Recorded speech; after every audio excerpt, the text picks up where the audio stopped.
இன்றைக்கு ஆண்டவருடைய பிள்ளைக்கு ரொம்ப ஞானம் எதுல வேணும்னா இந்த சொந்தக்காரங்களுடைய விஷயத்துல ரொம்ப ஞானமா நம்ம நடந்துக்கணும்.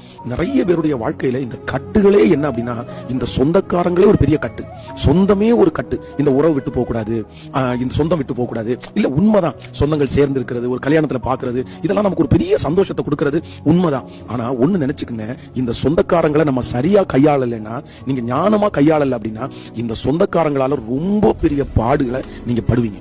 பாருங்க, சிலர் எல்லாத்தையுமே வாழ்றது சொந்தக்காரங்களுக்காக, சாப்பிடுறது சொந்தக்காரங்களுக்காக, கார் வாங்குறது சொந்தக்காரங்களுக்காக, எல்லாமே யாருக்காகன்னா சொந்தக்காரங்களுக்காக.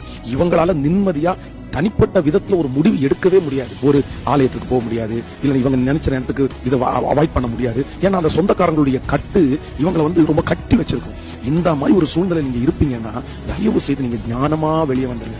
உங்க வேலையை உங்களால ஃப்ரீயா பண்ண முடியல, உங்க குடும்பத்தை உங்களால பார்க்க முடியல, நீங்க நினைச்சா ஒரு காரியத்தை செய்ய முடியல, அந்த இடத்துல சொந்தக்காரங்க தடுத்து நின்று